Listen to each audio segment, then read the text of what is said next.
Welcome to Lesson 1.3 of Threat Hunting Fundamentals. In the last lesson, we defined the terms precision and recall, and we reviewed three types of traditional detection approaches: signature-based, profile-based, and anomaly-based. Each has its strengths and limitations. This course is about a fourth approach to detection, focused on knowledge of adversarial behaviors as described in attacks' tactics, techniques, and procedures. This approach has its own strengths and limitations and is intended as a complement to those other three approaches. Attack provides defenders with a tremendous amount of valuable information about how adversaries behave in terms of tactics, techniques, and procedures, or TTPs. How can we apply that information in our detections and hunting? Since TTPs in attack describe malicious activity, it makes sense to most directly compare TTP-based detection to signature-based detection. Both of these approaches start with a characterization of malicious activity. They differ primarily in how they describe or characterize that malicious activity. Traditional signature-based approaches, as we define them in Lesson 1.2, focus on indicators of compromise, or IOCs, that are very specific. As we discussed in the last lesson, these might be strings in a binary, domain names, or other details unique to a piece of malware or command and control infrastructure. In the TTP-based approach, malicious activity is described in terms of the higher-level techniques employed by malicious actors. It turns out that this change in how we characterize the malicious activity can have big benefits in the analytics we create. Let's dive deeper into this difference with David Bianco's Pyramid of Pain. In 2013, David Bianco published this graphic visualizing the different levels of difficulty an adversary has in changing various observables of their campaign. It's called the Pyramid of Pain because the adversary experiences more pain when trying to create new TTPs than when changing the hash value of their malware. At the bottom of the pyramid, we have hash values. Hash values are the output of a cryptographic hash function, such as SHA-256. Cryptographic hash functions map numerical inputs to a set of fixed-size numerical outputs using a one-way function. These hash functions are designed to ensure that the same input will always produce the same output, that it is computationally difficult to derive the input if you're given the output, and that even a small change to the input will result in an output that is not correlated with the original hash value. Cryptographic hash functions are often used in authentication and ensuring message integrity. In cybersecurity, these hash functions are also sometimes used as a way to identify a piece of malware by using the binary as the input to the hash function and sharing the output as a unique identifier of that binary. Unfortunately for cyber defenders, but fortunately for attackers, these functions are designed to produce very different outputs if even a single bit is changed on the input. As a result, it's extremely easy for an adversary to change the hash value of their malware without modifying its functionality, by just adding or flipping a single bit. This is so easy that it can and has been scripted so that every target system of a campaign can be presented with a slightly modified file attachment or malware binary with very different hashes, without any real effort by the human attacker. Now, at the second level, IP addresses are used by routers to route internet traffic to the intended destination. They're also very easy for an adversary to change using redirection services. It might take an adversary a bit more effort to set this up and use it wisely, but not much. At the third level, we have domain names. Domain names are human-readable text that maps onto IP addresses. These must be registered with the servers in the domain name system so that they associate the domain name with the intended IP address. Registering the domain name takes some time to initiate, and you have to allow some time for the propagation of that change across the distributed set of DNS servers. However, it is still relatively easy to change the domain names associated with malicious activity. Now, the next level is much more difficult for an adversary to change, and this is the network or host artifact level. Malicious activity creates artifacts on the victim hosts or in network traffic. These could be the names of files or registry keys. They could be in the form of typos in header fields or other distinctive patterns. To change these values, the adversary will need a much deeper understanding of their own tools and activity to first understand what artifacts they are creating, then determine what they must change in their code or procedures to alter those artifacts, and then make those changes without disrupting their intended activity.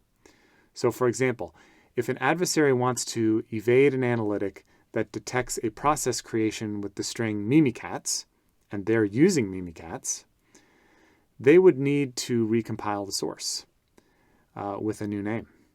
If they want to evade an analytic that detects a process creation with secure LSA in the command line, they would need to modify the source code, recompile, and modify any invocations of this new version of mimikatz to replace the secure LSA with the new string.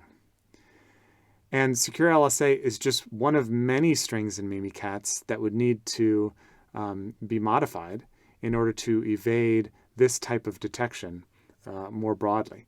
So a careful adversary would need to change lots of these and make sure that they understood all of the ripple effects that those changes might have throughout the rest of the code base, potentially breaking functionality. These changes might also require changes in their other tools or their procedures to account for the fact that these strings are different. And so the invocation of mimikatz will have to be adjusted to use those new strings. Now, some of that work could be scripted, but this still represents much more effort for the adversary relative to those lower levels, such as domain names, IPs, and hashes. Now, the second to last level of the pyramid is tools. So to return to our mimikatz example, let's imagine an adversary who has gone through that last slide's process and decides that changing all of those host artifacts from mimikatz is just too much effort. And so they decide to just avoid using mimikatz at all. Now, if they still want to have the same functionality, they face the even more expensive task of developing a whole new tool. This is probably going to require a team of developers with deep knowledge of Windows and good programming skills. And this team will need to create and test this new code on all of the relevant target systems and configurations. And still, their other tools and procedures for use might need to be refactored to adapt to this new tool. Now, in addition to the extra costs associated with the development and test of the new tool, there's an additional cost to the adversary in that they're now using a unique tool that's, at first at least, going to be uniquely associated with them.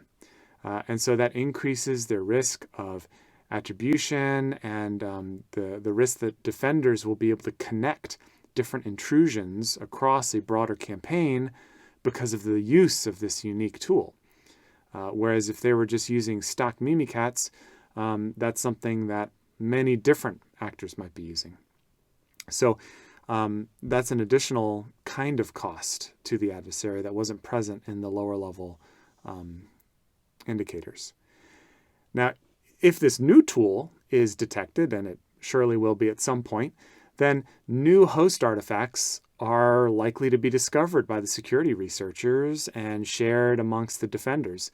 And so the attackers are back in the position of having to either obfuscate those new host artifacts or create yet another tool.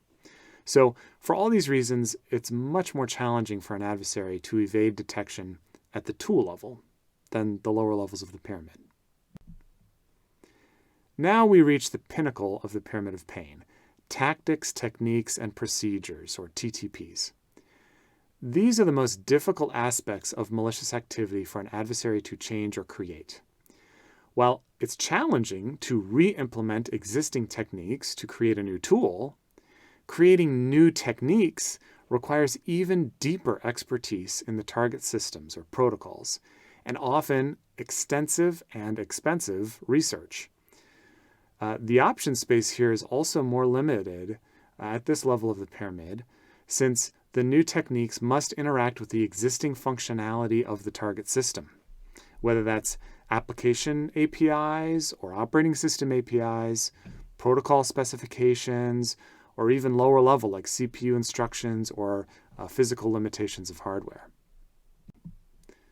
So if defenders can effectively mitigate or detect malicious activity at the TTP level, it will cause much more pain to the adversary than defending solely based on lower levels of this pyramid.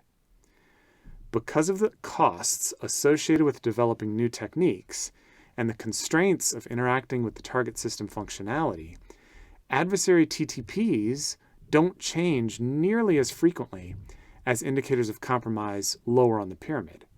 So defenders can afford to invest more into defending at this level, knowing that a success here is likely to pay off for a longer time and possibly across multiple malicious actors.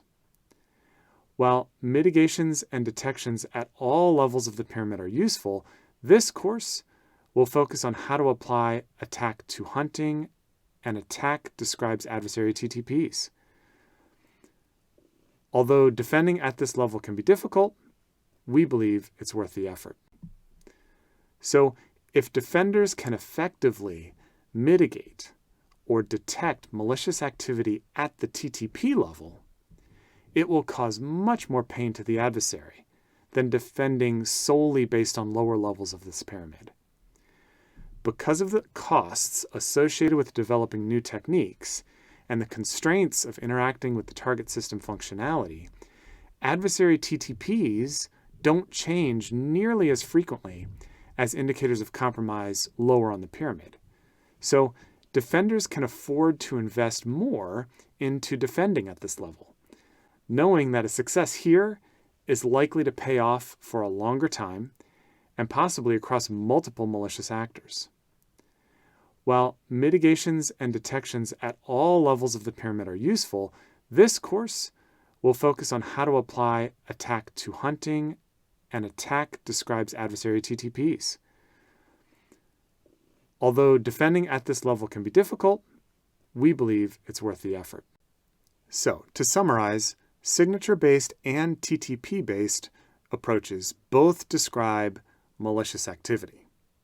Unlike an allow list, where you're describing the benign activity and detecting or blocking anything else, these are both focusing on understanding what the malicious activity will look like.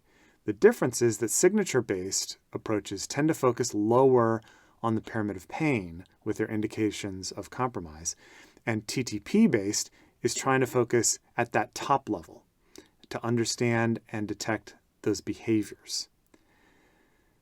And the value here is that those TTPs are very difficult for the adversaries to create or modify. And so we're going to get more bang for our buck as defenders if we can defend at that level. All of these approaches, signature-based, profile-based, anomaly-based, and TTP-based, are valuable and complement each other. This course is going to focus on the application of attack to hunting, and so we're going to use the TTP-based approach.